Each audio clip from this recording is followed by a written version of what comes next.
प्रधानमंत्री नरेंद्र मोदी राजधानी दिल्ली के द्वारका सेक्टर 10 पहुंचे, जहां वो रावण दहन कार्यक्रम में शामिल हुए।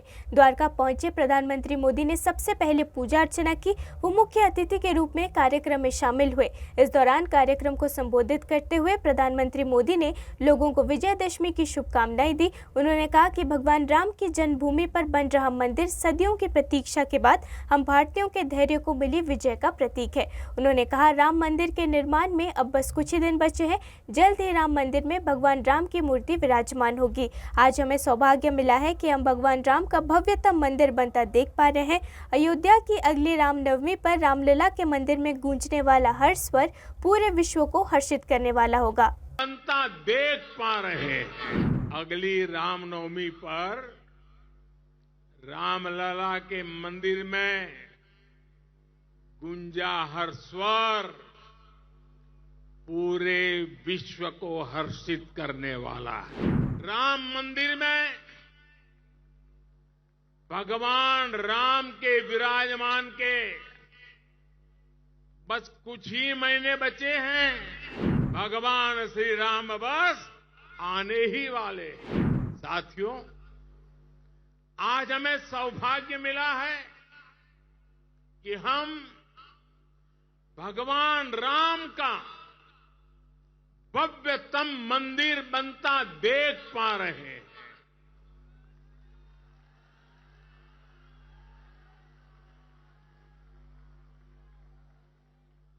और अयोध्या की अगली रामनवमी पर रामलला के मंदिर में गूंजा हर स्वर पूरे विश्व को हर्षित करने वाला है। वो स्वर जो शताब्दियों से यहां कहा जाता है, भय प्रगट कृपाला दीन दयाला कौशल्या हितकारी। भगवान राम की जन्मभूमि पर बन रहा भव्य मंदिर, दिव्य मंदिर सदियों की प्रतीक्षा के बाद हम भारतीयों के धैर्य को मिली विजय का प्रतीक है। राम मंदिर में भगवान राम के विराजमान के बस कुछ ही महीने बचे हैं। भगवान श्री राम बस आने ही वाले हैं। मुख्यमंत्री शिवराज सिंह चौहान छोला दशहरा मैदान के विजयदशमी कार्यक्रम में शामिल हुए। कार्यक्रम में उन्होंने भगवान राम का विजय तिलक किया। इससे पहले मुख्यमंत्री ने कार्यक्रम को संबोधित करते हुए कहा कि सभी में सिया राम है। आज मैं विजयदशमी के दिन आप सभी को प्रणाम करता हूं। उन्होंने जनता को विजयदशमी की शुभकामनाएं दी। सीएम ने कहा कि ये पर्व आप सभी के जीवन में सुख समृद्धि लाए और आपका जीवन आनंद प्रसन्नता से भर जाए। हमारे अंदर यदि कोई बुराई है तो वो रावण है। हम बुराई को मार देंगे तो रावण भी मर जाएगा और भगवान राम प्रकट हो जाएंगे। बुराई को समाप्त करना ही रावण को समाप्त करना है। लेकिन रावण नहीं माने और उनका अहंकार और नारी का अपमान जो उन्होंने किया था, मां का अपमान उन्होंने किया था, वो अपमान उनको कुल के साथ नष्ट कर गया। इसलिए एक मां, बहन और बेटी का सम्मान करो, अपमान मत करो। और दूसरे कभी घमंड मत करो, अहंकार मत करो।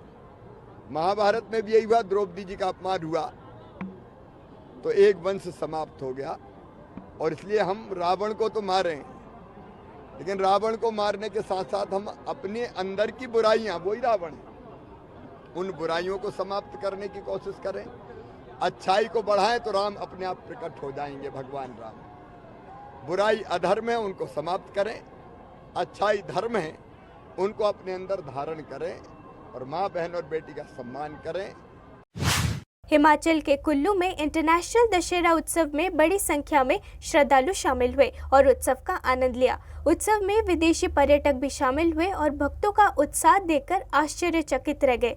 इराक से आए एक पर्यटक ने कहा, हम ऐसी जगह कभी नहीं गए, ये अनुभव हमारे लिए अद्भुत है। मेरे लिए ये बिल्कुल अलग है। कैसे लोग यहाँ पूजा कर रहे हैं और अपने भगवान को यहाँ ला रहे हैं, ये हमारे लिए बहुत अद्भुत बात है। ये उत्सव कुल्लू जिले के ऐतिहासिक रथ मैदान में भगवान रघुनाथ की पारंपरिक रथ यात्रा के साथ शुरू हुआ। भगवान रघुनाथ की पारंपरिक रथ यात्रा 30 अक्टूबर तक चलेगी।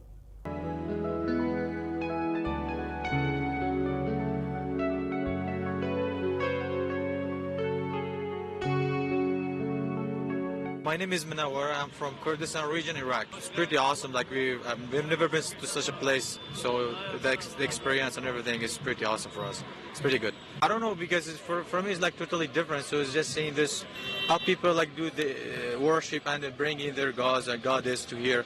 It's such a wonderful thing for us to see it like live actually.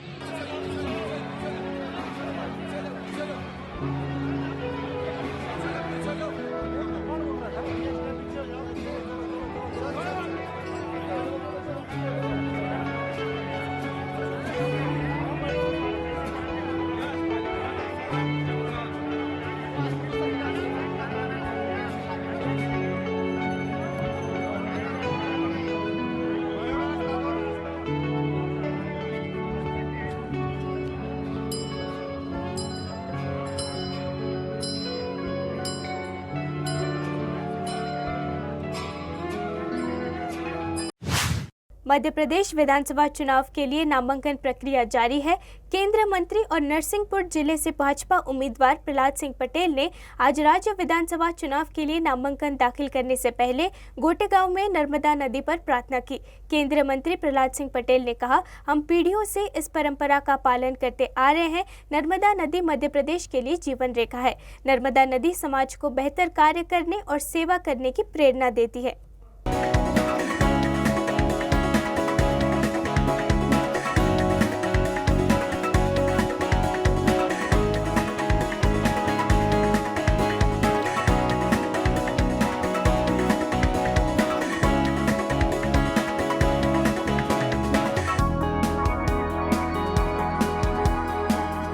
मेरे लिए तो पारंबा है, सर्वस्व वही है। हम पीढ़ियों से इस परंपरा को देखते आ रहे हैं, लेकिन मध्य प्रदेश के लिए भी जीवन रेखा है मां नर्मदा। और मैं यही कहूँगा कि स्वयं के बारे में और समाज के बारे में अगर बेहतर सोचना और उसके करने की सामर्थ्य कहीं से मिलती है तो मां नर्मदा के चरणों से मिलती है। ऐसा ही मेरे गुरुदेव परम पूज्य श्री वासी जी ने मुझसे कहा था। और साथ में सार्वजनिक जीवन में काम करते समय उनने कहा था कि नर्मदा का अर्थ है नर का मद हरने वाली मां नर्मदा। अहंकार सबसे बड़ा दोष है सार्वजनिक जीवन में काम करते समय, और उससे अगर मुक्त होना है तो उनके चरणों में सदैव बने रहना ही ज्यादा बेहतर है। देश भर में दशहरा का त्योहार धूमधाम से मनाया गया। बुराई पर अच्छाई की और असत्य पर सत्य की जीत के प्रतीक के त्योहार दशहरा पर जगह जगह रावण के पुतले का दहन किया गया। हिमाचल प्रदेश के मुख्यमंत्री सुखविंदर सिंह सुक्खू ने शिमला के जाखू मंदिर के मशहूर दशहरा उत्सव में शिरकत की। इस दौरान उनकी पत्नी कमलेश ठाकुर भी उनके साथ मौजूद रहीं। सीएम सुखविंदर सिंह सुक्खू ने रावण, कुंभकर्ण और मेघनाथ के पुतले को रिमोट के सहारे दहन किया। रावण, कुंभकर्ण और मेघनाथ के पुतले का दहन करने के बाद सीएम सुखविंदर सिंह सुक्खू ने कहा कि देश भर में दशहरे का त्योहार बेहद हर्ष और उल्लास के साथ मनाया जा रहा है। त्योहार बुराई पर अच्छाई की जीत का प्रतीक है। भगवान श्री राम का जीवन हम सभी के लिए उदाहरण है। उनके जीवन की छोटी बड़ी बातें हमें अपनाने की जरूरत है। हमें प्रभु श्री राम के जीवन से सीख लेने की जरूरत है।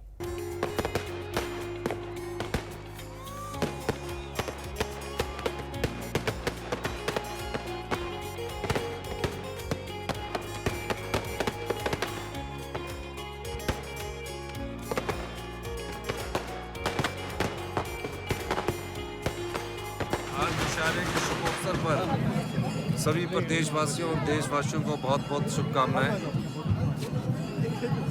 राम सत्य पर असत्य की जीत का ये पर्व है। सत्य की जीत। सत्य पर असत्य की जीत, सत्य पर सत्य की जीत का ये पर्व है। और निश्चित तौर पर हमें जो उनके भगवान राम के जो दिखाए हुए मार्गदर्शन के अनुसार आगे चलना पड़ेगा और हमें उनकी जो नीतियाँ थी, जो उनके त्याग की भावना थी, उसके अनुसार हमें आगे बढ़ने की